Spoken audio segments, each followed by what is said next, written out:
how to go ahead and deal with making some really cool staffs. Actually make an occupation.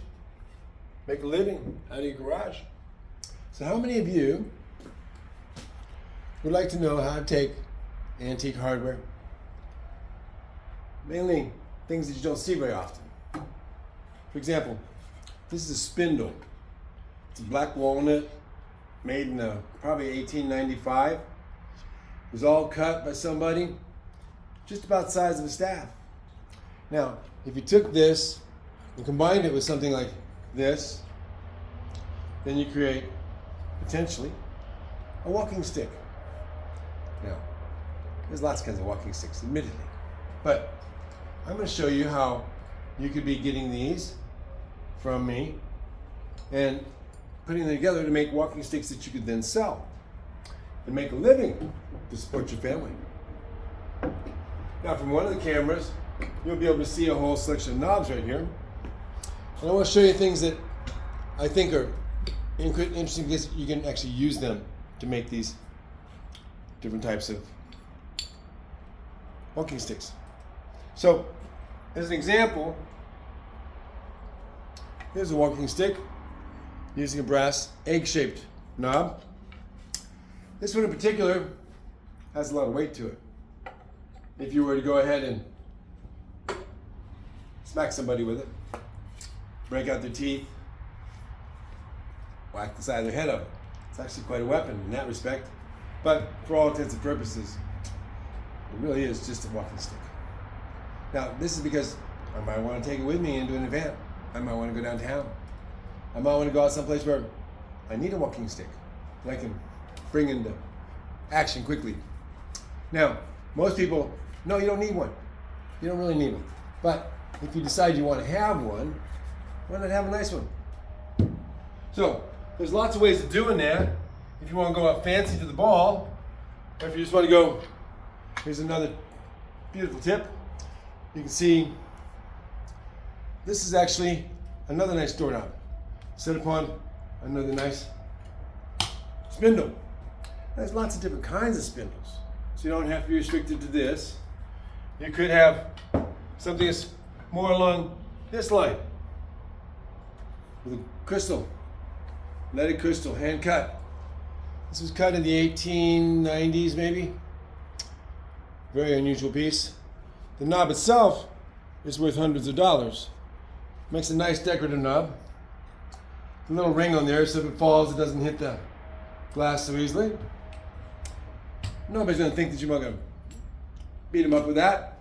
But I guarantee you, if you hit somebody with the front of this sucker, their teeth are going to break before that glass breaks. Their skull's going to break before that glass breaks. But that's not what you take it for. You take it because it's a beautiful walking stick to take to an event. And if you have to have it because you're crippled and you bring your wheelchair, well, nobody's going to be able to take it away from you because it's actually a functional handicapped person's tool. Now, there are times you may not be able to get away with that. And there are a lot of different ways you can make these. Some of these sticks are actually pretty small, lightweight, so you can make them dainty. And then you can also take two of these spindles and put them together and create a mighty fine walking stick. Now this one's got them already built into it, made in 1895. This makes a great walking stick. It's balanced. Balanced, of course, means that you can go ahead and do things with it that you might not ordinarily do because it's nice and balanced. This one has a nice porcelain top on it. Actually, these were decals they put on top of the porcelain knobs. They're made out of earthenware. And then you take it, basically screw that on top, put a hole directly in here, we epoxy them together, and you have yourself a beautiful walking stick. Very little expense. This is a little grander version in the sense that it has a little killer spike right here in the sense of a decorative element. It's actually made out of a steel. Hard. Rip you apart, gotcha. You don't want to snag on that. And then this is a brass knob on the top. It's a brocade rice pattern, circa 1800s. You can see on this one, both sides, the bottom and the top are decorated. This also happens to have a little more weight on it. Has a plate, keyhole plate. So while this one is extremely decorative, extremely pretty, it's a little heavier. And then the bottom is also equipped with a, yeah, see that little spike there on the bottom? Yeah, that's for instant lobotomies. You know, if somebody's really giving you a problem, thunk, thunk, it kind of mess them up. So this is probably a little bit more of a weapon than most people are used to carrying with them. You can actually put a rubber cup on the bottom of that and limit that so that if you do happen to have a need to hit somebody with this end or with this end, you can do it without any trouble. Not that I recommend hitting anybody, but if somebody's going to give me a problem, I'm going to guarantee you this spike will penetrate concrete. Now, on a lighter note, you might just want to take something a little more obvious, sort of old-fashioned. And you can actually take this one, and if you decide you wanted to, not that everybody wants to, you take this, put a little hole in the top of it, put your little doorknob in there, and guess what? Gets up a really nice walking stick. Now, admittedly, this one might be a little more obvious than the average walking stick. You might want to paint it, make it pretty. How about purple, oranges, colors like that?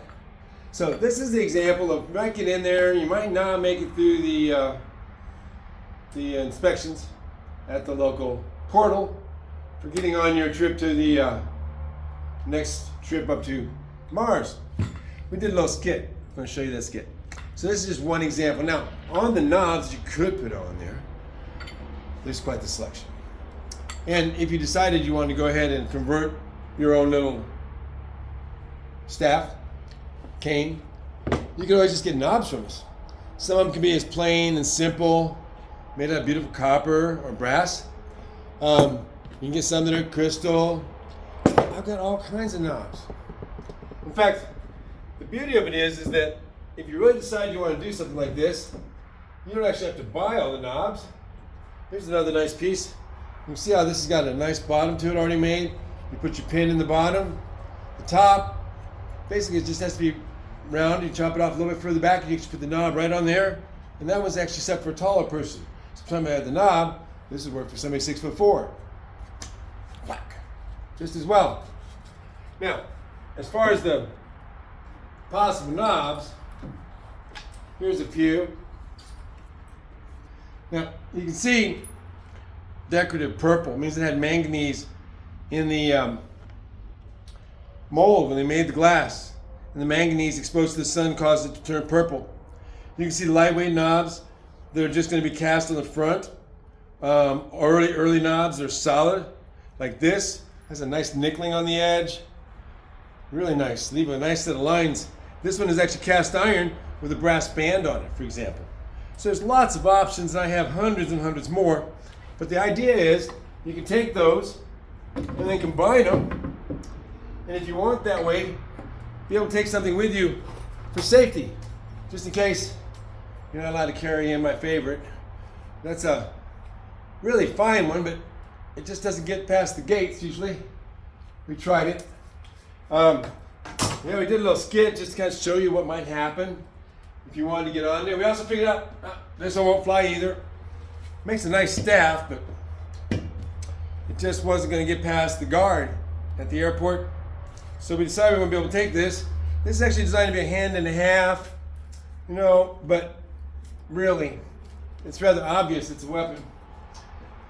So after you get done looking at all the stuff that you wish you'd have taken and wish you'd have made and wish you could have done, they rejected your old African standby.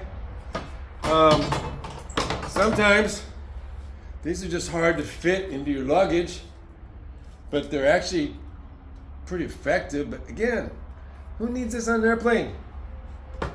You don't need anything like that. I thought about whether they let these on because they're smaller. No, So smaller. Okay. No. So after a while, my favorite. Yes, I like this one. I actually like a staff more, but it's really hard to get a staff on the plane and justify it. They're going to stop that normally. Much more effective tool, but for the most part, this is my favorite. So, if you all want to go ahead and look at getting into having some of the staff bottoms, these are walnut, I think a pine, butternut, oak, poplar, and so what you can do is you can go ahead and pick a wood, pick a height, make sure it's long enough. So something like this that's petite, lightweight, or you want one that's heavier. This would be for a shorter person possibly. And so what you want to do normally is you measure how far it is down from your wrist to the floor. And then you're going to want to have a little bit of chance to lean on it. So a little bit higher than right at your hip. So you go ahead and lean on that puppy. Use it, because you want to be able to use it so it looks like you need it, just in case you do need it. So, thank you so much, my friends. I hope you enjoyed this little skit on how you can convert a typical old spindle off your railing into, well, of all things, walking sticks and canes and emergency weapons if you need one. So, if you have any questions and you want to get one of these, you can get a hold of me through my websites, tinytexashouses.com. That's Tiny Texas spelled out, houses spelled out, .com, or tinytexashouses.substack.com, where I'm going to be publishing this, along with a YouTube channel for Tiny Texas Houses. And honestly, I'm even kind of on Facebook still, under the nom de plume, Darby Ledick. So join me if you can, and let's go ahead and continue to learn how to go ahead and turn the best of the old stuff into the best of the new stuff. Salvage. Salvation through salvage. No imports, no toxins, no plastic, no trees cut down, no coal burn to make all these wonderful aspects of how you can use the old stuff to make new stuff. This could be on the door just like those, and you can do wonderful things like this. These already exist. Get yourself a wow letterbox, W-O-W, Woodsman of the World, but it also means wow, I got some good letters. So these are just some of the things you can play with. I'm going to go ahead and be putting more of them up, but if you would, check back, share. If you would, comment on the bottom. It's a rare thing, but I'd love to have them. Thank you so much. And if you can, join me on my sites, and every once in a while, drop a comment, drop a heart. I'd appreciate it. Y'all have a good day. Bye.